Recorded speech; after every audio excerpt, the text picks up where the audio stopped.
Thank you, Christine. Good afternoon, everyone, and welcome back, Dr. Strang. I'm thrilled personally to see you, but all Nova Scotians are thrilled that you're back to good health. Thank you, Premier. I missed you so much that I decided that I would dress just like you today and wear these ties to help celebrate your return, but also to help celebrate a club inclusion. They gifted us these wonderful ties because they were inspired by Dr. Strang's love of ties. And I had a great Zoom chat with the club last week, and they told me what all the tie represents. The heart represents love and appreciation, and the stethoscope is a nod to our frontline healthcare workers. And I think we look pretty cool, Dr. Strang. I love the ties. So thank you. You're not willing to admit we look cool? Oh, no, we do look cool. But that goes without saying, really. I want to say if club inclusion can make you and I look cool, they know what they're doing. Today to celebrate Nova Scotians for your hard work for help flattening the curve. In the 2 weeks we've been away from these briefings, we've had no new cases of COVID. And that's why we are now able to begin to open up our province even more. Effective today, restaurant and licensed liquor establishments can operate at 100% capacity and can serve patrons until midnight. Private campgrounds can operate at 100% capacity, and public pools can reopen. Of course, everyone must continue to follow the public health protocols and restrictions. And as of July 3rd, some gathering limits will increase. If a business or organization uses an event planner, has an event outdoors, 250 people can attend with physical distancing rules in place. And if it is indoors, the maximum number is 200 with physical distancing protocols in place. Gatherings not run by a business or organization, for example, a family event in the backyard, are still at a 50-person maximum limit with physical distancing unless you are in your circle of 10. This is to protect you if you are hosting a family event in your community. It shouldn't be on you as an individual to monitor people's behaviors. Business and event planners get paid to do that.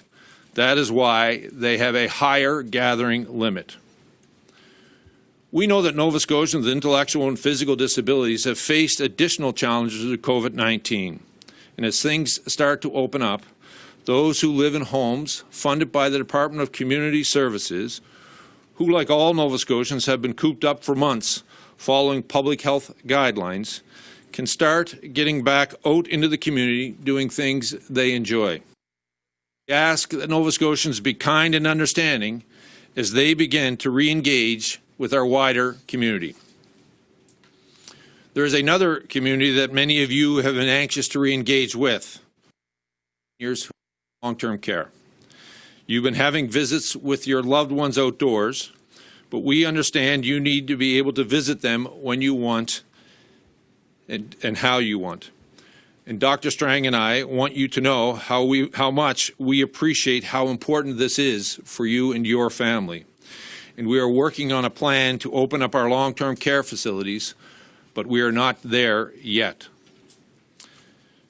As you know, effective July 3rd, we are expanding our bubble and opening ourselves up to Atlantic.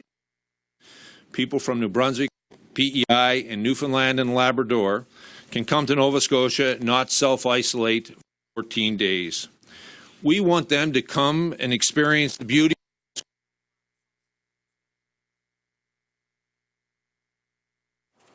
After all, this is the summer now more than ever. We think about local. It really is time for all of us to embrace local. Dr. Strang. Thank you, Premier. Good afternoon, everybody. Before I start, I'd like to thank the many Nova Scotians who's offered their best wishes to me during my recent health event. I also want to thank the Club Inclusion. I have personal connection with Club Inclusion. I know the amazing work they do to support adults and youth with a range of disabilities. So I very much appreciate the tie. Thank you so much. I want to emphasize the Premier's message about balancing the reopening of Nova Scotia with protecting our health and safety. We're learning to live with COVID-19 while opening the economy and our communities, and we can to do that to support local businesses and allow people to get back to work and to other aspects of their lives. It's important for a range of reasons to allow the economy and society to reopen. But as we do this, we have to understand that it does increase the risk related to COVID-19. It's now, as we strengthen and further open things, it's even more important to continue with the public health protocols. And I can't emphasize this enough. It's critically important that people understand this, that the tools we have used to flatten the curve in the first wave are the same tools that we need to continue to apply to minimize the impact of any future appearance of COVID-19, and there will be appearance of COVID-19. They are what we have that will allow us collectively to keep things as open as much as possible. Physical distancing is where it's feasible remains a priority, and I'll explain more about that in a minute. Respecting the rules that are there for how we gather and form close social groups. It's important that people understand those and adhere to those. Continuing to practice hand hygiene and cough etiquette, focusing whether it's a workplace or in your own home or a public place around cleaning and ventilation, staying home if you're sick, and wearing a non-medical mask when you're in places where physical distancing cannot be kept. It's this package, if you will, of personal prevention measures that all of us need to follow. It's what we've said businesses and community organizations and workplace, it's what they need to put in place to support individuals who are coming into their environment to allow them to follow this package of preventive measures. These are the tools we have, as I said, will minimize the impact of COVID. If you like being back to work, if you like having our society and communities open, you need to follow all these rules together, because if we don't, we run a very real risk of having to go backwards. I'm going to expand a little bit on masks, because we're strengthening that recommendation. To date, the public health advice for Nova Scotians has been to consider wearing a non-medical mask where they're out around other people and distancing may not be able to be maintained. This has been, I feel, an appropriate recommendation given where we've been in the last several weeks with our epidemiology. However, as we increase the risk for the virus to reappear, as well as a step to really strengthening our preventive measures and normalizing the use of non-medical masks before any reappearance does happen, we're now changing that to it's a recommendation that all Nova Scotians should follow. That we recommend that if they're in a position when they may be out and around people outside of their family and physical distancing cannot be maintained, then they should be wearing a non-medical mask. The example, so if you go to a grocery store or some other kind of retail environment, if you're in the mall, if you're on a bus, or if you're going to gatherings, unless you can be 100% sure that you're going to be able to maintain distance, you should be having a medical mask and using that. So it's important that Nova Scotians have a medical mask, that they carry it with them at all times, and that they use it when it's necessary and appropriate. The exceptions to this are children under 2, and there are some people who have medical reasons for not wearing a mask, and clearly then we have to accommodate them. But the vast majority of people are able to wear masks, wear them comfortably and safety, and we're recommending that they wear masks where appropriate. It's important to understand the mask, wearing the non-medical mask doesn't protect us as the wearer. It protects other people in case we have a virus that we're not aware of because we may not be sick. So wearing a mask really is a way of showing that we care about other people, and we ask them to wear a mask so they can care about us. Wearing masks together is a critically important piece of these preventive tools, and it's a very important way to clearly demonstrate how we're looking after each other. As I said, wearing a mask will be important when we go to gatherings, especially now that we're increasing these gathering limits. I'm going to expand on that just now. As the Premier said, our epidemiology is looking quite good. We've had no new cases of COVID-19 since June the 9th, and we have no active cases right now. However, that does not mean that the virus is no longer a threat.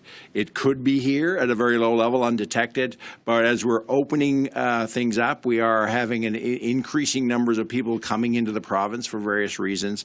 It increases the possibility of the virus being reintroduced back into Nova Scotia. So it's very important that we continue to respect the need to be around safety around COVID-19 while we open things up. So we're at a place now that we can increase the gathering limits to give more opportunities for businesses and Nova Scotians. So starting July the 3rd, recognized businesses or organizations can hold outdoor events with up to 250 people and indoor events with up to 50% of the seating capacity of the venue to a maximum of 200. The types of events that can be hosted are arts and culture events, special events and festivals, including weddings and funerals, and faith-based gatherings. I want to repeat that these expanded gathering limits are only for these type of events when they are run by a recognized business or organization. So, for example, a hotel is a recognized business that can host events like a fundraiser or a wedding in its ballrooms. A church, synagogue, or mosque is a recognized organization that can host faith gatherings of various types, as well as weddings and funerals.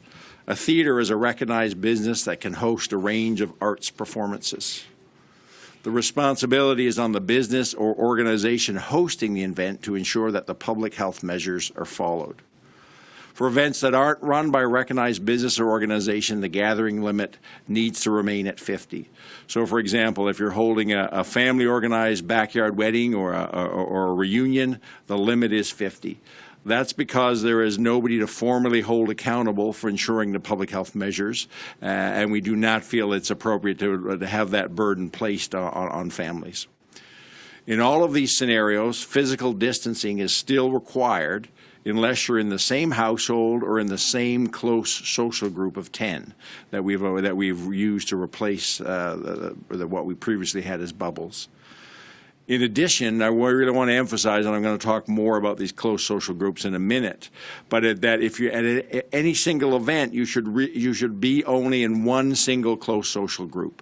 So let's say you go to a wedding with your family and maybe a few close friends in your group of 10. That's the group of 10 you stick with throughout the whole wedding. For anybody else, you need to maintain social distancing. We have to be. This is not a chance to say, okay, at a wedding I can now sit at this table of 10, and in a half an hour I can be at another table with 10. It's a single group of 10 per event. We're maintaining the limit of 50 for participants and officials at sports events, and physical distancing must be maintained. They can still be groups of 10 in closer contact within that large group of 50, but each of those subgroups, if you will, needs to be distanced from each other. Any sideline or bleacher spectators are included in the total of 50 people at a sport event. If we get to the point where sports competitions with spectators are possible, the gathering limits for indoor and outdoor venues outlined above will be in effect. There is much more information on these guidelines and how to host these types of events. It's been posted earlier today on our coronavirus website. I know that people are trying to plan a large number of events as we're entering summer, and I appreciate that many people are trying to get this right. We are a large number of questions coming in various places in government. So many of them, which we actually have information on our website that can answer those questions. So I really encourage people to check out what's on the website first. The newly posted document will certainly help as a first step as you try to figure out how you can host an event while sticking to the public health measures. If each event has its own unique variations that you need to figure out. And also, a lot of the questions coming really ask people to think things through, use common sense, and err on the side of caution. If you're not sure, take the cautious approach when working out the details for your specific event. I have a few other announcements, but first I want to clarify what we mean by a close social group of 10 that came into effect last week. It replaces the concept of the family household bubble. I'm hearing from a lot of places that people are confused about what this means, so if you allow me a moment to try to clarify that.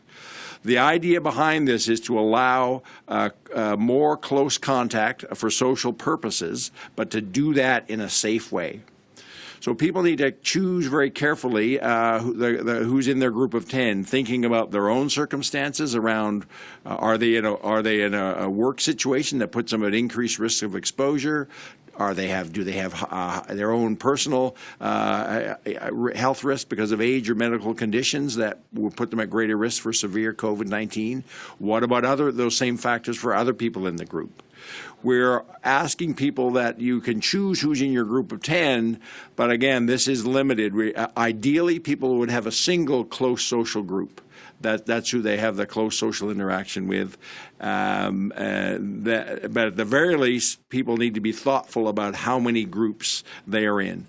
People should not randomly, spontaneously just become a group of 10. So this does not say that you're just out and about and you happen to come across a group of friends and say, okay, now we're all going to go out to dinner. Because you know what? Each of those people probably have the already established groups of 10. So creating these close social groups needs to be done carefully and thoughtfully in a planned manner. I'm hearing too many circumstances, even the last week, where people are just saying that kind of the rules are off and now we can just go out and socialize like before. It's not intended for this. That puts us at too much risk. So the close social groups are to be planned carefully and thoughtfully, and people need to think about very carefully about how many of those they introduce into their lives. Businesses and organizations should not set up seating for groups of 10, for instance, and just randomly seat people. So, you know, when you're hosting an event, groups of 10 that are pre-formed can go to, say, the theater, but the theater is not be setting up and we're going to have a group of seats of 10 here, and 10 people come. The next 10 people coming through the door are going to go sit in that. This is for predetermined groups of 10 as they go out, whether it's to a restaurant or to a gathering. Certainly, if you're hosting a concert or a church service or something like a bingo, we want people to accommodate the preformed groups of 10. But also, it doesn't have to be 10. So we also need to think about how you accommodate smaller groups. People had a predetermined who they want to get together with. So it doesn't have to be 10. I need to emphasize that as well. The close social group does not apply to workplaces. For example, it doesn't mean that 10 people should get together in a meeting room without physical distancing. Because again, if everybody in that room probably already has one or more close social groups, so we don't want to just mistakenly add another group of a close social group of 10 into their lives. So as much as possible, the primary objective should be to maintain physical distancing, and in the workplace, these are close social groups. They're not intended to be for the workplace. However, we know that there are certain businesses that because of their size, that if they cannot maintain social distance, they can have up to 10 clients or customers in their retail space. That's different than the close social group. There's more information on this on our website, but I hope I've been able to clarify the intent behind the close social groups, and through some examples clarify what is really allowed and what should not happen. I'm going to end with a few more announcements that the Premier has spoken to, but it bears repeating that as of today, restaurants and licensed establishments can now operate at 100% of their capacity while maintaining the appropriate physical distance between tables, booths, and seats. It doesn't mean they go back to 100% capacity before COVID. We've said restaurants have had to space out their seating to maintain distance. So within that established spaced out seating, seating, they can now have 100% of those tables filled. They can provide service up until midnight, but must close to patrons by 1 a.m. and that's for all restaurants and licensed establishments. And they must continue to follow all the other aspects of their sectoral plan. Private campgrounds can now open all of their temporary campsites. Up until today, they can only have half of their temporary campsites open. Now they can have all of them. And like elsewhere, pools, beaches, and playgrounds at private campgrounds can now be open. And they too must also follow all the other aspects of their sector plan. People living in homes funded by the Disability Support Program can now resume going out into their communities, whether it's for socializing, for visits with families, or many of them have job opportunities in the community. I ask people to be patient with that because it may take some time for individual homes to make these arrangements safely. Public pools can reopen with physical distancing for lane swims and aquafit classes. There can be one or more groups of 10 appropriately spaced for other activities such as swim lessons or open swims. And the number of those groups, it will be determined by the pool size. And the private pools must follow the Nova Scotia Life Saving Society has a detailed plan for change rooms, for washrooms, and that is the sectoral plan for public pools that must be followed. Along with the playgrounds that were open last week, I want to clarify that splash pads, we're saying they're the equivalent of a playground, and they can also be opened. I'm getting some questions about, well, if you're at a swimming pool and there's chlorine in the water, does that safely kill the virus? It doesn't. The concentration of chlorine that would need to be used to be able to kill COVID-19 is far greater than the safe concentration of chlorine in swimming water. So it's very important that people follow all the other safety measures if they choose to go to a pool. Don't rely at all that the chlorine in the pool is going to provide you any safety against COVID-19. I know we've covered a lot of information today, a lot to take in. We will have an opportunity for questions in a minute, but I want to end by just making a few, I guess, more thoughtful remarks. Every day that we have no new cases, I think people are getting more and more of a sense of relief and want to get back to normal. I understand that. But I don't want to rain on your parade, but I can't say strongly enough or too many times that this isn't about going back to our pre-COVID normal. As we open up the economy and society, we run a very real risk of COVID-19 resurgence if we don't continue all the core public health measures. As I said before, the tools that we flatten the curve with are the tools that allow us to remain as safe as possible, allow us to have our businesses open, allow us to have our communities open. If we don't, we've seen it happen in other places. What happens? So we can't let our guard down. Our new normal is practicing all these public health measures, and it requires all of us to be practicing them.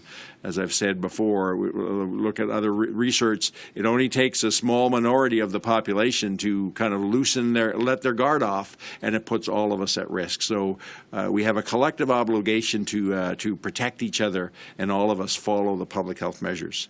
We know that we are asking Nova Scotians to find their own balance in this new normal, but we also need everybody to continue to be vigilant about the physical distancing, hand hygiene, staying home when you're sick. And I'm going to repeat one more time that we are now asking Nova Scotians that if they are in a situation when they're out amongst other people and they can't be assured of maintaining the 6 feet physical distance, then our strong recommendation is that they should be wearing a non-medical mask. It's all this package of things together that will allow us to keep each other safe and keep things open as much as possible, as I've said. Much of what the months ahead will look like is in our control, but only if all of us stay focused on the personal prevention measures that I outlined earlier. Our collective efforts will make a difference, but we all need to be thinking and acting for each other. We need to continue to think about caring. It's by practicing the preventive steps, whereas actually a sign of caring, that we're protecting each other by taking the time and the steps to all the things we've outlined. Those are for ourselves, but even more so they're for each other. So I would ask people to think about each other and that act of caring by keeping each other safe related to COVID-19. The sense of community. It's that by being together as a community, having a positive approach. It's unfortunate I've seen some division happening that people are taking a negative approach about, there's kind of two camps that we're going too fast or people saying we're not going fast enough and they're blaming each other. People are angry because they see somebody not doing what they think they should be doing related to the rules. It's much more constructive if we stay positive and support each other. Think about this as approaching each other with compassion, not judgment, creating a positive community, not a negative community. And lastly, my third C is around common sense. There's lots of rules out there, lots of questions, but think about this, use common sense and err on the side of caution if you're not sure. Premier. Thank you, Dr. Strang. We've been able to open up our province because the number of cases in Atlantic Canada have remained low. But that's not the case everywhere. Like many of you, I am concerned about the number of cases that we hear about in the U.S. We will eventually open Nova Scotia up even more to other Canadian provinces, but opening up to the U.S. in the near future does not seem safe. So today, we are cancelling the 2020 sailing season for the Yarmouth ferry. This is disappointing. The ferry was ready to sail out of Bar Harbor. But now that COVID continues to be a problem in the U.S. and the Canadian-U.S. border remains closed, we just don't think it's safe for the ferry service this year. But we are very hopeful that the ferry will be back next year and we will welcome tourists from the U.S. We'll be happy to answer any questions you may have. Just a reminder that we'll get and one follow-up with the time that we have for questions today. First question will go to Jeremy Keefe with Global News. Hi, thanks. The Nova Scotia Nursing Union is calling for a 20% increase in nurses to address the needs in long-term care. They say that residents aren't getting enough appropriate care there. We're wondering, is the government willing to provide more funding so that centres can hire more staff? We're looking at long-term care facilities. I want to remind all Nova Scotians there are 136 long-term care facilities across our province. Many of them are homes to our loved ones. We have had COVID in a number of them. We're able to control and contain COVID in those facilities, and every resident in this province was receiving the loving care that they were prior to COVID. We obviously, like all Nova Scotians, are concerned what happened at Northwood. We'll have more to say on a review and what that will look like in the coming week to ensure that we provide the answers to Nova Scotians and to the loved ones of those families in Northwood, looking at the physical size. So I look across the country, large facilities obviously had an issue containing that virus, but a number of the ones within inside of our province had protocols and procedures in place that did that. At the same time, looking at what was going on and transpiring at Northwood, and I look forward to getting the answers back to that. Jeremy, go ahead with your follow-up.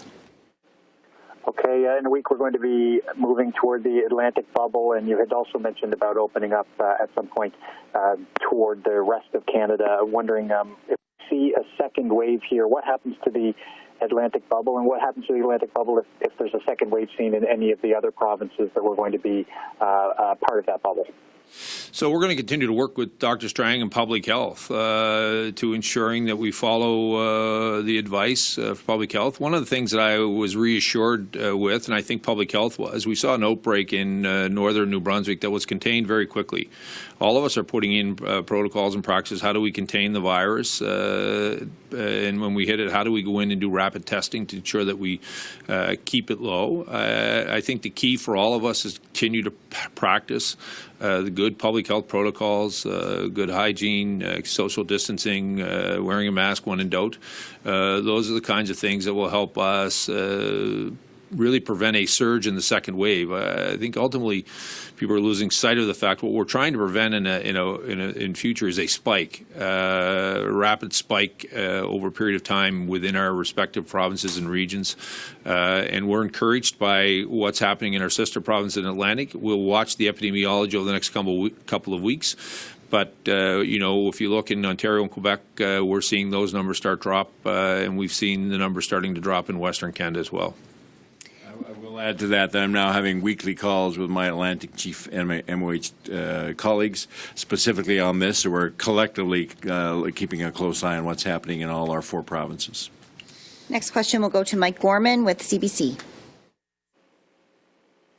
Thank you. Premier, we saw last year with no Yarmouth ferry, it was still quite expensive for the province. What are the economics for this year, and what arrangements have you made with Bay Ferries in terms of how much money the province will pay the operator despite the fact that the ship will not sail? So we have contractual obligations that we're going to have to fulfill. I don't know the exact number. This wasn't about financing. This was really about the safety of Nova Scotians. We are, you know, seeing what's happening in the U.S.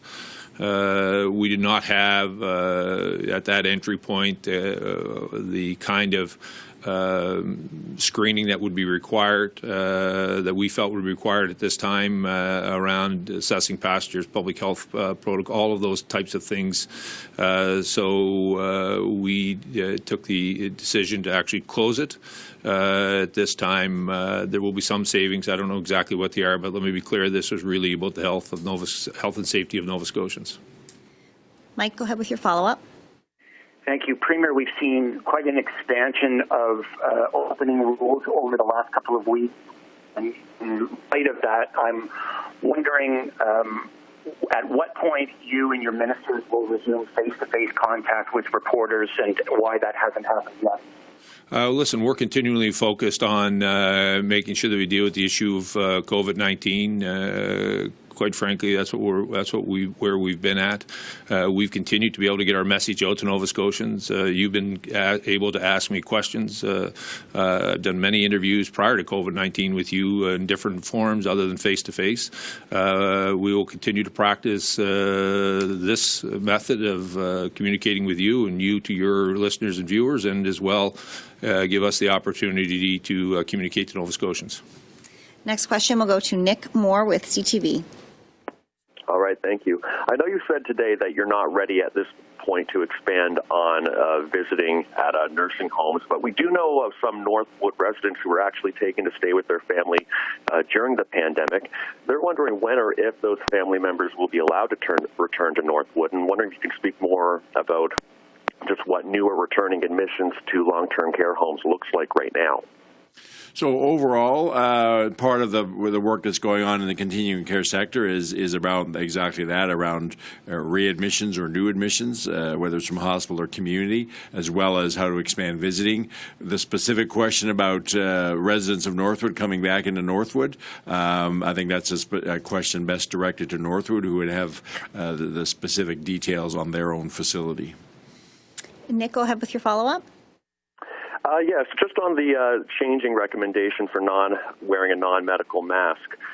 Is this as comfortable as you are right now, only making it a recommendation, albeit a strong recommendation? I guess what I'm asking is there a possibility that any recommendation here could turn into a requirement, whether that's in the weeks or months to come? So that's certainly a possibility. I think that would require, there's a whole bunch of implications of making anything mandatory. We'd have to keep that as something that if it was absolutely justified by the level of virus activity. I'm very comfortable that having a strong recommendation is where we need to be now. I hope keeping us out front of the virus, but we certainly mandatory would not be taken off the table, and would be based on the need to go. Level of virus was at that point. We'll go to Michael McDonald with the Canadian Press. Thank you, Premier. First question. Do you agree that there should be an increase in nursing staff at the province's long-term care homes? We're doing an assessment of that. As you know, in 2015, we had the minister had a panel that went and looked at that. That was not one of the recommendations at that time, but obviously we're looking at what transpired in Northwood, what changes are required, what protocols need to be put in place, and we'll look at all of that, and I look forward to hearing back from the results. Michael, go ahead with your follow-up. Thank you. Premier, the press gallery has requested the resumption of in-person news conferences and scrums to increase the government's accountability to the public. Now, you've said that you've been able to get your message out there, but the fact of the matter is that this kind of venue limits the opportunity for journalists to ask questions. We're limited to only 2 questions. This is my last question to you. I have a lot more. When are we going to resume regular news conferences and scrums? As I said to your colleague, you've been able to ask me questions. So has your colleagues during this procedure. It allowed, quite frankly, me to feel safe. I have no idea where many of you have been in contact with. At the same time, I'm able to give my message out to Nova Scotians. I don't know. I think Nova Scotians are actually appreciative of the ability to be able to listen to the conversations that I'm having with you. At the same time, it gives them a new perspective on the role of being the Premier of the province and the many challenges that we have to deal with on a daily basis. I appreciate their kindness that they brought towards us. And I think all of them would want not only me to feel safe and those of us sitting at this table to feel safe, Dr. Strang, but I think they'd want me to look out for your health as well, and we're ensuring that we can do this, and this hasn't interrupted your ability to get your message out. I read periodically, not always. Some of it I read, some of it I don't. Follow you. All of you have had a chance to put your stories out, put your own spins on things, and you continue to do that, and I'm sure you'll continue to do that into the future, not only in this issue, but many issues. Next question will go to Lindsay Armstrong with All Nova Scotia. Thank you. For the Premier, there have been a number of layoffs at daycares that are struggling financially with added cleaning costs and fewer kids. I'm hearing reports from daycare operators who worry they won't last until September. Is there any more support coming to daycares? As I said, we're unique in Canada. During the whole issue of COVID, we were funding the costs associated with keeping our daycares intact, even though there were no kids there. That's something unique to this province. First time a government in Nova Scotia has been doing that. We have actually reopened those, obviously at 50% of capacity. We have told those daycares, if they are having challenges, to reach out to the Minister and the Department of Education and Early Childhood Education on their specific issues. We'll continue to work with them individually. Some we've reached out to have accepted that, and others have chosen not to. Lindsay, do you have a follow-up? Yes, thank you. In regards to closing the Yarmouth ferry, what changed in the past week that led to this decision?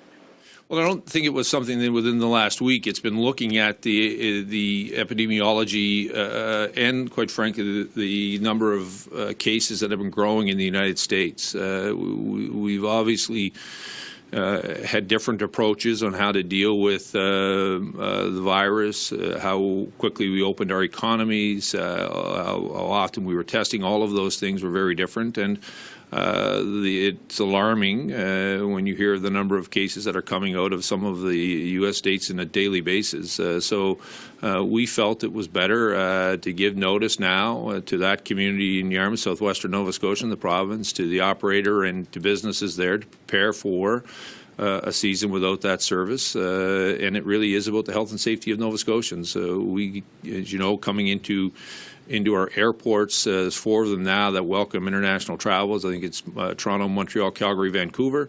They have screening processes and that people entering into those entry points. We do not have that at the Yarmouth ferry point, and we felt it was best that this year would be in the best interest of the safety of Nova Scotians to cancel it now. Next question will go to Paul Legier with Radio Canada. Yes, hello. My question is for Dr. Strang. It's about the non-surgical masks. Why is it at this point that it went from a suggestion to a recommendation, and why is it that this didn't happen sooner?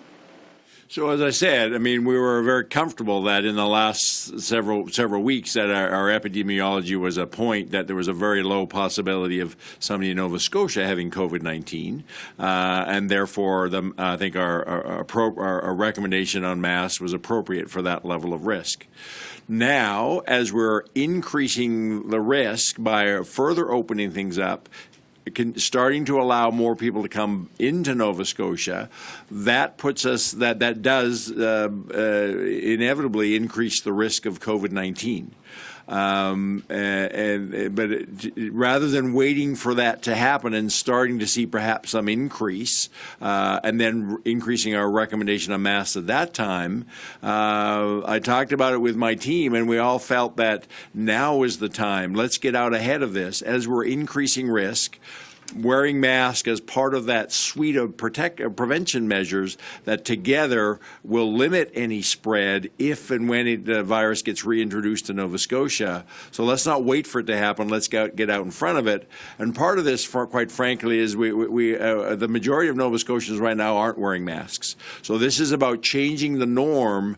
And over the next few weeks, what are really trying to drive is that starting to have many more Nova Scotians wear a mask out in public where appropriate. And that way, if and when we get more virus into the province, we're already ahead of that with a stronger use of masks as one of our key preventive measures.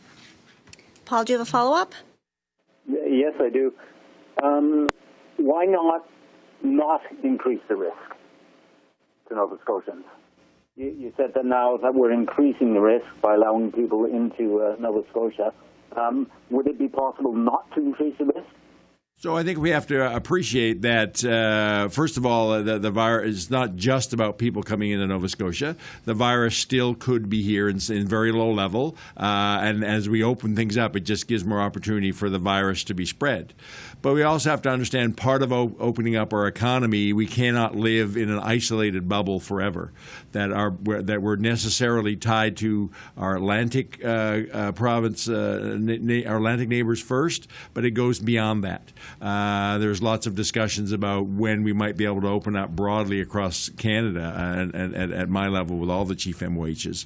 So to have a more open economy and a more open society, the movement of people is integral to that. So we need to go in that direction for many reasons, but that's why we have to now, as we do that reopening, it's why we're emphasizing so much that a strong adherence by everybody to that package or suite of preventive measures is critically important, because that's the tools we have. We will get more COVID into Nova Scotia. Doesn't mean that things have failed. Our objective is not to prevent any COVID, but it's actually have things in place that if we do get virus, it stays as sporadic, localized cases, and we don't have it spreading broadly in communities, and we're able to have that control. And wearing masks is just one part of that.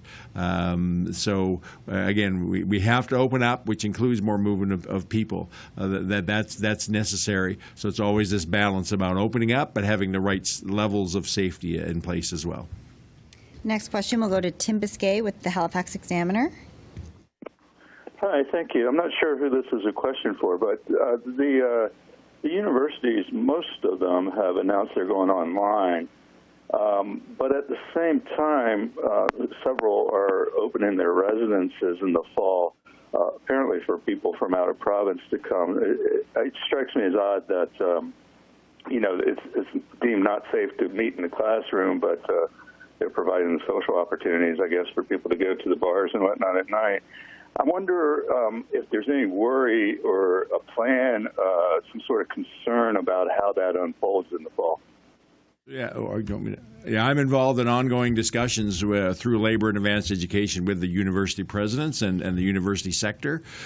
Clearly, we have identified that if people are coming in to study in the fall, depending where we're at with our other provincial borders, they may or may not need 14 days isolation. Certainly, unless there's changes at the international borders, as it is today, anybody coming to study in Nova Scotia from outside of Canada would have to have a 14-day isolation period at the start of their study. The universities are aware of that, and they're putting some plans in place about how they would accommodate foreign students, for instance. So there's lots of ongoing dialogue with the universities about how they can operate in a manner that has the appropriate level of safety, respects all the public health measures, and there's lots of discussion about how do you have residences and living situations done safely.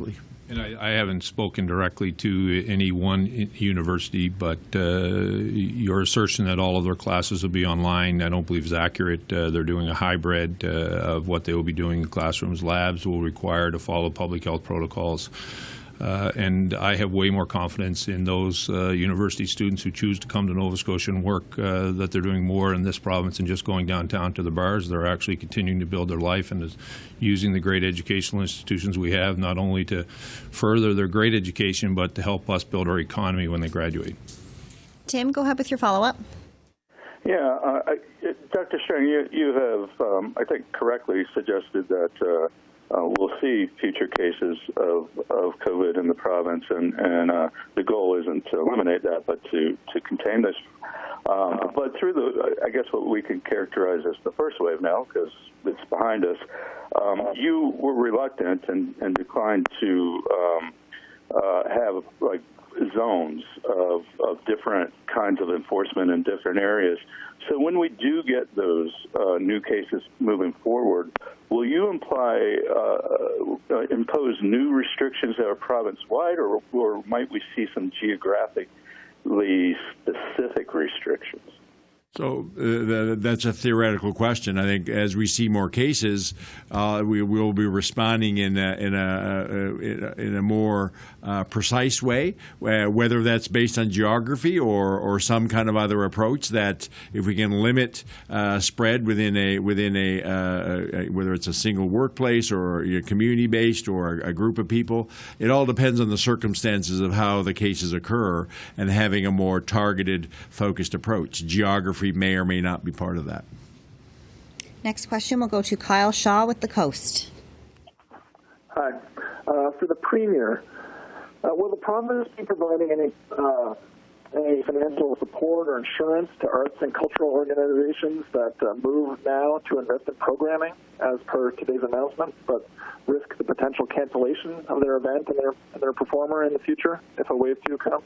The minister is working, Minister of Community Culture Heritage is working with arts communities. I know the national government has brought out a funding model for the arts community. Today's announcement is about trying to get back to a level of support for community events, the arts community, the faith-based organizations to be able to gather, whether it is a for-profit event or a way to be able to share a common journey together, and today's announcement was about that.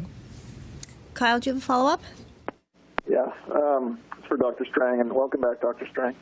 I hear you today talking about the intention behind the groups of 10 people allowed to be in close contact. When this was first announced last week, the Premier said your group of 10 is not required to be exclusive, but we strongly encourage that you maintain a consistent group as much as possible. But the way you explained it today, it sounds like a lot more than encouragement and much closer to a requirement. So I'm wondering if the wording in your order has changed, or if there are any legal repercussions to make this more clear to people who got the message that any group of 10 is safe. So I think the Premier and I are saying the same thing, that ultimately that we cannot require this. There's no way that we could enforce that or have oversight on that. So what we're strongly encouraging Nova Scotians, we're saying be very careful about how you create your close social groups. For many people, one is enough. When we're saying ideally people would have one, but that's not going to work for everybody. But we're saying be thoughtful and careful and limit the number of close social groups you're in. This is all about ultimately people understanding and taking their responsibility of keeping themselves and each other safe, making thoughtful and careful and common sense choices about what level of risk we put each other at. And I can't emphasize that enough. Ultimately, whatever rules, et cetera, we have in place, they only work if Nova Scotians actually understand and understand the rules and the requirements, and understand that we're not doing this because just because it's something we want to do. This is what actually keeps people safe, and that people have to play their part and live by the rules, live by the requirements, and that's how collectively we keep each other safe. safe. So I mean, I don't know how to say that any other way, that we all need to step up to the plate and do what's necessary to look out for each other. And if people are happy having things more wide open, they can go back to restaurants, go to work, go to gatherings. Well, if you're happy about that, be thoughtful and careful about how you do that, because if you get loose and relaxed and stop following the rules, that's the way down the path to having to shut things down again. Next question will go to Bill Martin with Six Rivers News.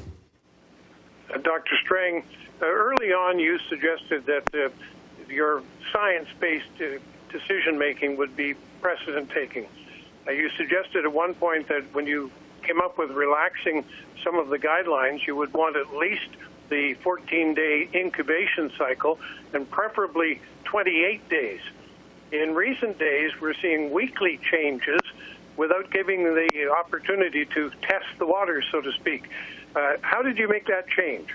So if you remember back when we said that, that was the nationally developed public health framework. So that was purely the public health advice and recommendations, which then need to be put into decision-making that weighs up all sorts of other factors. And clearly, we waited a significant amount of time. If you look at our epidemiology, it was very low and flat from certainly outside of HRM from the beginning of May onward, and from about the middle of May onward within HRM, very low and stable.